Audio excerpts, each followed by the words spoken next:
Bonjour à tous et bienvenue au Comptoir des légendes, votre podcast mythologique. Aujourd'hui, nous continuons la série concernant les 12 travaux d'Héraclès, le plus grand héros de la mythologie grecque.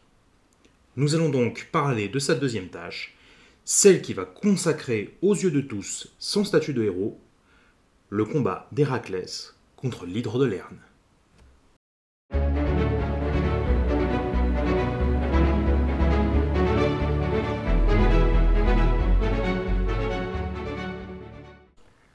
Pour le deuxième des 12 travaux, Eurysthée confia à Héraclès la tâche d'affronter et de tuer l'hydre de Lerne, un monstre terrifiant né de Typhon, titan des vents et des tempêtes, et d'Échidna, la mère des monstres, qui terrorisait la ville de Lerne, non loin d'Argos.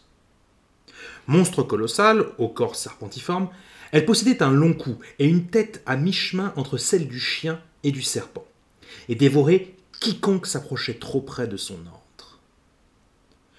La région de Lerne était sacrée. En effet, chaque année, des rites nocturnes et secrets s'y tenaient en l'honneur de Dionysos, qui était descendu au Tartare à cet endroit pour y aller chercher sa mère, Sémélé. De plus, non loin de là, étaient célébrés les mystères de Déméter lernéenne, dans une enceinte qui marquait l'emplacement où Hadès et Perséphone descendaient eux aussi au Tartare. Autant dire que la présence de l'hydre dans les parages posait un problème de taille. Sa tanière se trouvait sous un platane, près de la source d'Amimonée, et elle hantait les marais de la région, ainsi que le lac Alcyonia qui se trouvait dans les parages. Quiconque ne faisait pas suffisamment attention en passant à proximité finissait souvent dans le ventre de la bête. De plus, lorsque l'hydre avait vraiment faim, elle se mettait à ravager les champs et à dévorer les troupeaux des fermiers, affamant ainsi la région qui ne parvenait pas à s'en débarrasser. Pour cette tâche, Héraclès se rendit à Lerne, sur son char, accompagné de Iolaos, son neveu. Là, il reçut l'aide d'Athéna, qui trouvait son combat juste et avait décidé de l'assister. Elle lui indiqua l'emplacement exact du repère de l'hydre et lui expliqua ensuite une tactique simple mais efficace pour forcer le monstre à sortir de sa tanière. Héraclès et Iolaos se préparèrent pendant une journée complète, affûtant leurs armes et leurs flèches. Puis ils firent un petit feu, grâce auquel ils embrasèrent les traits qu'ils envoyèrent droit dans le repère de l'hydre.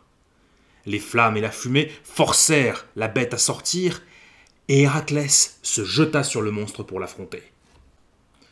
Il dut retenir son souffle pour faire face à l'odeur pestilentielle que l'hydre dégageait. Armé de sa massue, Héraclès frappait de toutes ses forces la créature serpentiforme. Mais, à chaque fois qu'il écrasait une tête, deux autres poussaient aussitôt. Il avait beau être plus fort, l'hydre se révéla bien vite plus nombreuse.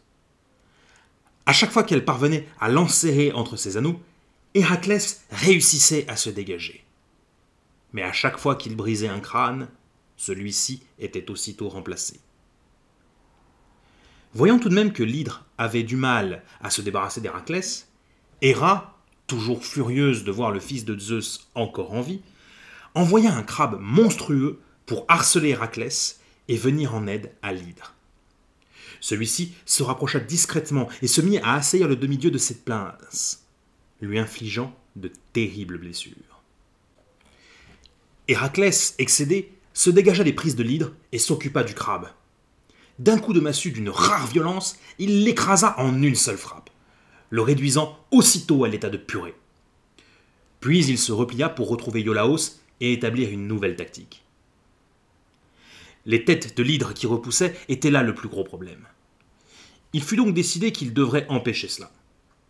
Iolaos mit le feu à une partie de la forêt alentour et se saisit de torches qu'il embrasa. Puis il suivit son oncle dans la bataille. Héraclès reprit son combat contre l'hydre, mais cette fois, à chaque tête qu'il parvenait à écraser ou à arracher, Iolaos brûlait la plaie instantanément pour empêcher de nouvelles têtes de ressurgir. Ainsi, petit à petit, le nombre de têtes monstrueuses fut réduit jusqu'à ce qu'il ne reste plus que la tête centrale, celle qui donnait à l'hydre son immortalité. Après une lutte acharnée, Héraclès la détruisit elle aussi.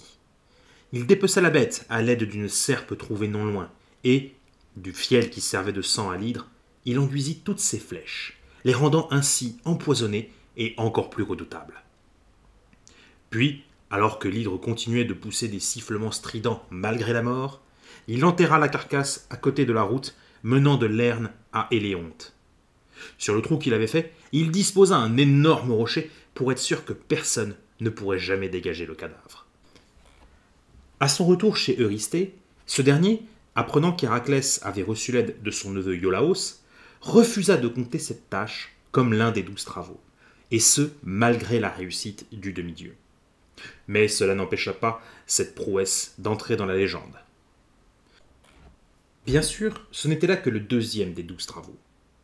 Héraclès devait en accomplir encore 10 avant de trouver le pardon. Néanmoins, malgré la décision d'Eurysthée, l'hydre de Lerne est aujourd'hui compté et reconnu comme la deuxième tâche d'Héraclès. En attendant, j'espère que cette histoire vous aura plu et qu'elle vous aura fait rêver. N'hésitez pas à la partager autour de vous, aussi bien lors d'une fête avec des amis qu'avant une sieste sous les oliviers. D'ici notre prochaine entrevue, je vous dis à bientôt au comptoir des légendes, et n'oubliez pas que c'est mené par nos histoires que nous dirigerons notre avenir. Bonne journée.